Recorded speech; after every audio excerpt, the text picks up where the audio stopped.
好家伙，不查不知道，一查吓一跳啊！俄罗斯雇佣兵组织竟然高达37家，而且大部分都是私人武装，就连俄国防部长绍伊古都有一支。那么这到底是怎么回事呢？这些雇佣兵组织都有谁呢？接下来跟大兵一起来看一下。截止至今，俄乌战争已经持续了14个月。而在这期间呢，俄军的雇佣兵军团发挥了重要作用，甚至可以说他们的战斗力有时比俄正规军还要强。基于对俄雇佣兵的好奇，大兵上网仔细查阅后，惊讶地发现，隶属于俄罗斯的雇佣兵组织竟然高达37家，而且都是私营军事公司组建的。那么，俄罗斯之所以会存在这么多的 PMC， 首先呢，和该国的法律息息相关。首先，从俄罗斯的立法角度来看， PMC 的创建和管理显然是非法活动。只不过，由于这些 PMC 或多或少都和克里姆林宫有着理不清的关系，使得这些组织的成员并不会被逮捕或者受审。当然了，如果 PMC 的管理者遭到了客工关系人的反对，根据俄联邦现今的法律，他依然会与该组织的成员一起被捕，并且送进监狱。也就是说，合不合法就看客工大佬的意思了。现今，这个由37个 PMC 组成的庞大系统正在全球范围里34个国家和地区活动，其中26家是在2014年之后创建的。最重要的是，有12家就是因为这场战争而组建的。当然了，这个时间点呢，并不是从2022年开始，而是在更早的2014年。在克里米亚危机爆发后，2014年至今有25家 PMC 在乌克兰作战，剩余的分布在叙利亚、伊拉克、中非共和国和尼日利亚等国家和地区。值得注意的是，在2020年之前，这些 PMC 最多是只在2到3个国家开展业务，但是2020年以来，这数字呢却上升到了30个国家。如果按照大陆划分的话，这些 PMC 存在于19个非洲国家、10个亚洲和中东国家、4个欧洲国家和1个南美洲国家中。目前呢，这些记录在案的37个 PMC 中，其中有6家是由俄国内的商人资助创建的，比如最近非常活跃的普里戈金和德里克帕斯卡。还有6家是接受混合类型的资助，这里面呢既有公司资金，也有多个私人捐助者的资金。剩余25家的资金来源则是源自俄联邦的国家机构，比如俄国防部、联邦安全局、俄东正教等等。另外呢，大兵在这里需要说明一点啊，虽然现今的瓦格纳集团归属于商人资助，但那只是表面，背后真正支持普里戈金的金主是俄情报部门和末日将军苏洛维金。而俄罗斯之所以选择创建如此之多的 PMC， 一方面呢，因为能在没有本国军队直接参与的情况下发动战争，这样做呢，就是为了尽量避免国际冲突，绕过联合国宪章和可能的制裁。另一方面，是因为雇佣兵的工资是由商人出资，从长远眼光来看的话，能在一定程度上减轻本国预算的负担，再加上 PMC 的维护成本低于俄正规军，并且还能快速部署，同时使用 PMC 作战的话，就能尽量降低俄正规军的伤亡，再加上他们是自愿的，因此俄联邦并不需要对雇佣兵家属负责。大兵以这次俄乌战争为例，有些 PMC 呢仅仅是对新招募的雇佣兵进行了短时间的训练，就让他们当作炮灰派去攻击乌军的防御工事，并且很少有战机和地面炮火的支援。毕竟派遣他们的主要目的就是为了在俄正规军进攻之前最大程度地消耗乌军的有生力量，而那些经过长时间专业训练的 PMC 成员则是由具备丰富战斗经验的士兵和退役军人组成的，他们则是负责执行更艰巨的任务。那么这些雇佣兵组织都是哪些呢？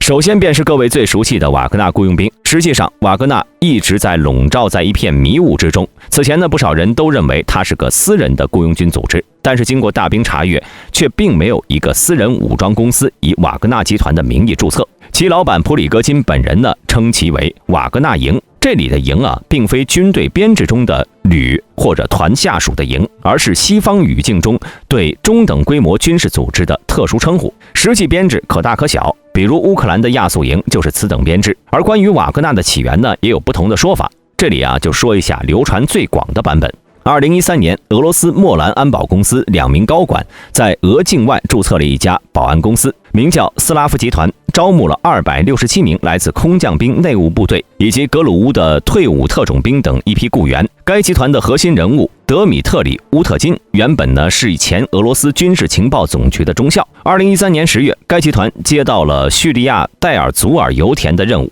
到了地方没几天，又接到命令，要求他们跟叙利亚军队作战。这不在合同约定范围里，但是身处异乡，那么瓦格纳也没办法。在得到后勤和空中火力支援的承诺后，他们在苏赫纳附近跟叙军交战。原先承诺的支援呢，后来压根没有。好在这帮退伍特种兵训练有素，在弹药不足的情况下，仍然是全身而退了。消息传回莫斯科之后，这些雇佣兵很快就被俄联邦安全局逮捕关押，乌特金和另外一名高管均获刑3年。到了2014年2月，乌东顿巴斯地区势力和乌军发生冲突，俄罗斯不方便公开干预，就派遣了许多不带标志徽章的士兵协助顿巴斯民兵。乌特金呢，这帮人想戴罪立功，就被分成了几个小组潜入到乌东地区。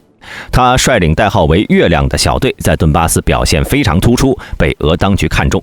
后来跟克里姆林宫关系密切的俄罗斯餐饮业寡头叶夫根尼·普里戈金找到了乌特金，打算让乌特金成立私人军事服务公司，给莫斯科做一些不方便出面的脏活累活。于是呢，在普里戈金的牵头下，瓦格纳集团正式成立。截止至今，瓦格纳集团已经在12个非洲国家部署了武装人员，而他们的行动往往都围绕着俄国的国家利益，有些类似于俄国执行地缘扩张的白手套。而这次俄乌战争中，瓦格纳可以说是出力最大的雇佣兵组织了。毕竟有战争就会有牺牲，何况在俄乌这片绞肉机战场上，根据此前俄通讯社在1月份的报道，大约有近4万名来自瓦格纳集团的士兵阵亡或者失踪。现今呢，只剩下约1万人仍在参加战斗，比俄正规军的伤亡比例高了好几倍。而除了瓦格纳之外呢，在今年2月份，俄罗斯天然气股份有限公司派出了一支名为 Poltek 的雇佣兵组织，其老板呢就是该公司总裁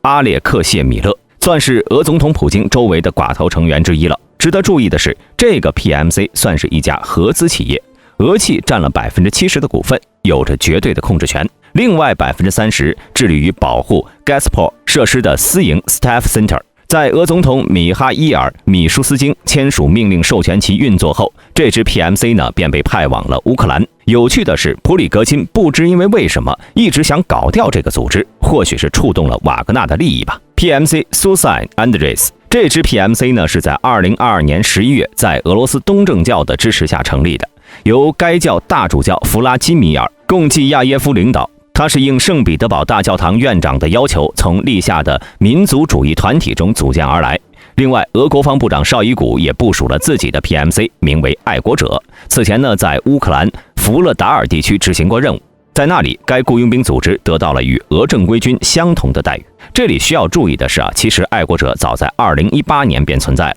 近几年呢，在俄罗斯位于非洲的部署中被当作瓦格纳集团的替代品，而此前绍伊古与普里戈金之间的竞争使其重获新生，并被派往了乌境内。目前呢，大约有3000名雇佣兵在巴赫穆特战线与瓦格纳展开竞争。另外，绍伊古手下呢可不是只有这一支 PMC， 还有一支名为 Redoute 的 PMC 供其使用。这家公司呢成立于2003年，其成员呢是俄特种部队和情报部队的退役军人组成。在俄乌战争刚爆发的时候呢，这支雇佣兵就参加了。当时呢，任务是夺取切尔诺贝利核电站。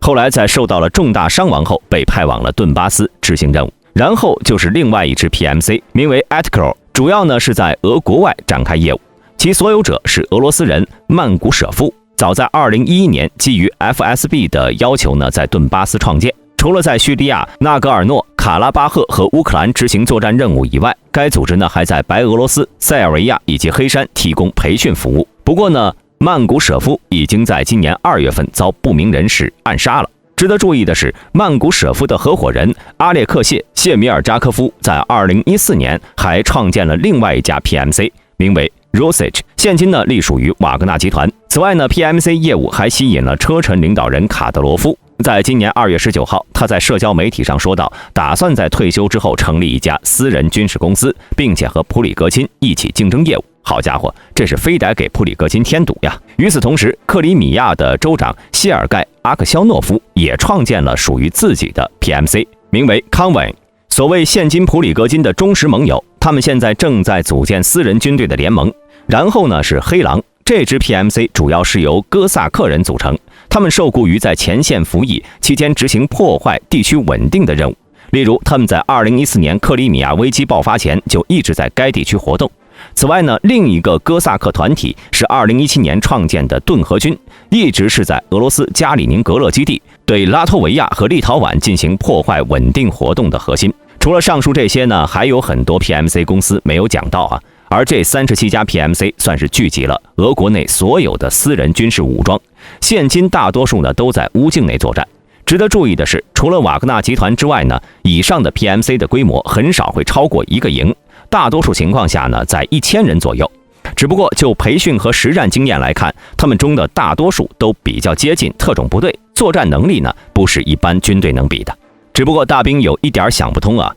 在战后普京会如何处理这些组织呢？毕竟他们也就战时作用比较大，和平时期 PMC 就是不稳定的最大因素。而且普京难道不担心功高震主吗？要知道，根据纳菲分析中心发布的最新民调结果显示，俄民众对普里戈金的欢迎程度不断上升。现今如果举行总统大选，那么大约有 39.7% 的受访者愿意支持普里戈金，这个支持率呢仅次于普京的 42.5% 了。未来说不定直接就黄袍加身了。总结来说呢，俄国内众多的军事私营公司虽然现今看来问题不大，还有着一些用处，但在未来很有可能会导致种种问题。那么大家对于这些雇佣兵组织是怎么看的？欢迎在评论区内讨论。如果视频中有出错的地方，也欢迎大家在评论区内指正。今天的视频到此结束，喜欢的朋友请点赞关注，我们下期再见。